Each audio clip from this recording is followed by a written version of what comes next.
ওকে, good evening সবাইকে। আমার নাম কেলভিন এবং আমি একজন প্রহরী।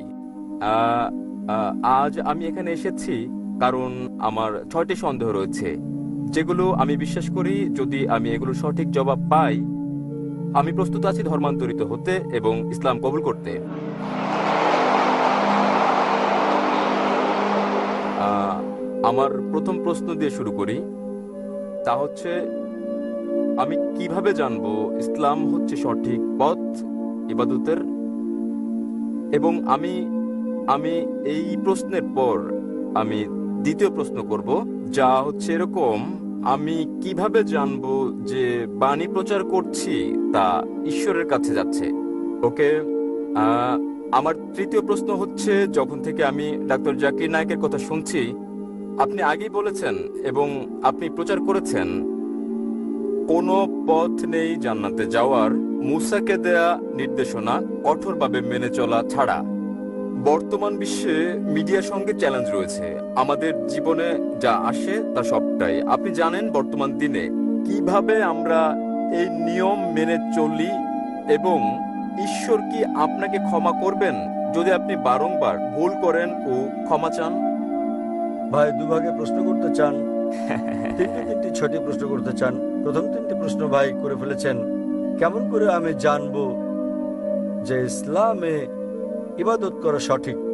এটা বোঝা যেতে পারে ইসলামে কিভাবে আমরা ইবাদত করি সেটা কি ঠিক, অথবা এটা বোঝাতে পারেন যে ইসলাম কি সঠিক ধর্ম। আপনি কি বোঝাতে চান? আপনি জানতে চান কোনটা ইসলাম ইবাদতের ধারণা সম্পর্কে, সেটা কি ঠিক নাকি?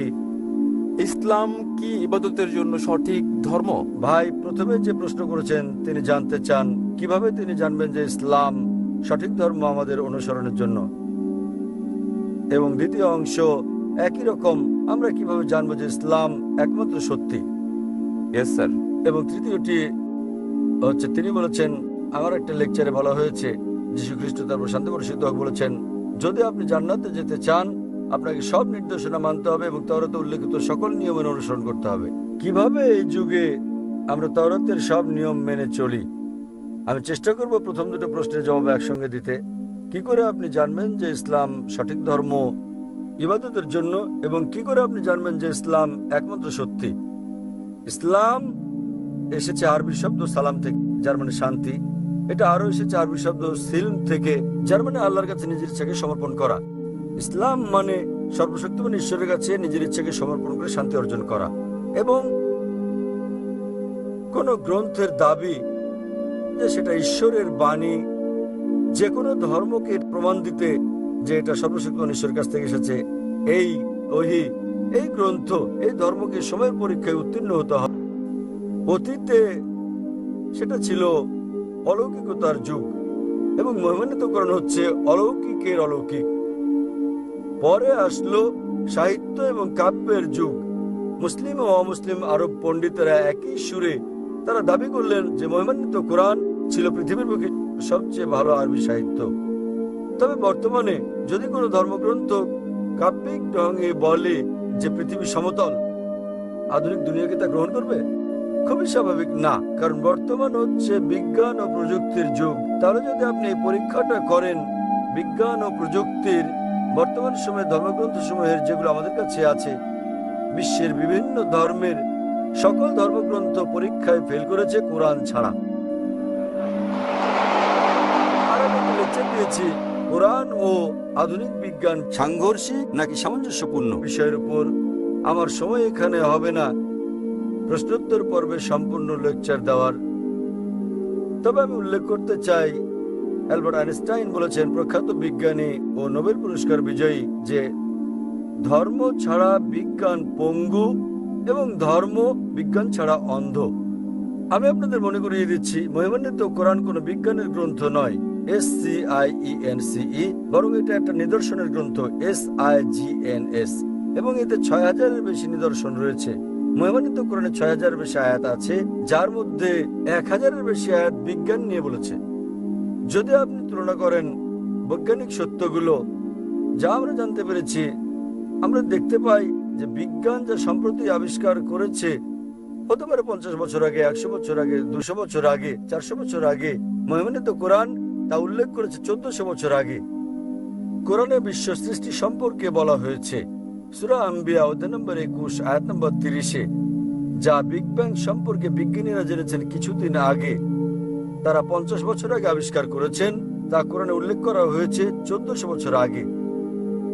আমরা জেনেছি যে পৃথিবী বর্তুলাকার যখন 1577 সালে স্যার ফ্রান্সিস ড্রেক জাহাজে করে পৃথিবী ভ্রমণ করেন।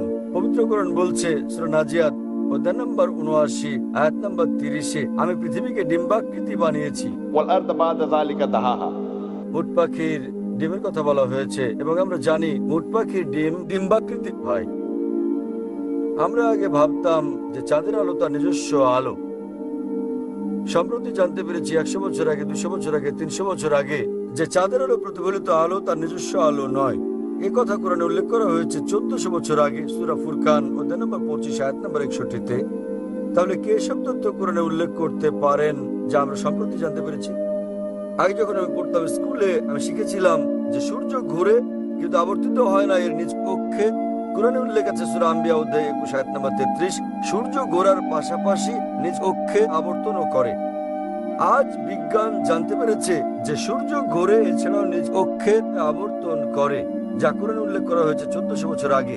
এভাবে কোরআনে বলা হয়েছে উদ্ভিদ সম্পর্কে, জীব সম্পর্কে, প্রাণী সম্পর্কে, ভ্রূণবিদ্যা সম্পর্কে, জিন সম্পর্কে। এসব আমরা সম্প্রতি জেনেছি বিজ্ঞানে 50 বছর আগে, 100 বছর আগে, 300 বছর আগে, 500 বছর আগে। তাই যদি আপনি আজ বিজ্ঞানের এই পরীক্ষা চালান সকল ধর্মগ্রন্থের উপর, কেবল যে ধর্মগ্রন্থটি এতে উত্তীর্ণ হবে সেটি হচ্ছে পবিত্র কোরআন। আজও বিজ্ঞান এতটা অগ্রসর হতে পারেনি যে তারা সবকিছু জেনে ফেলেছে।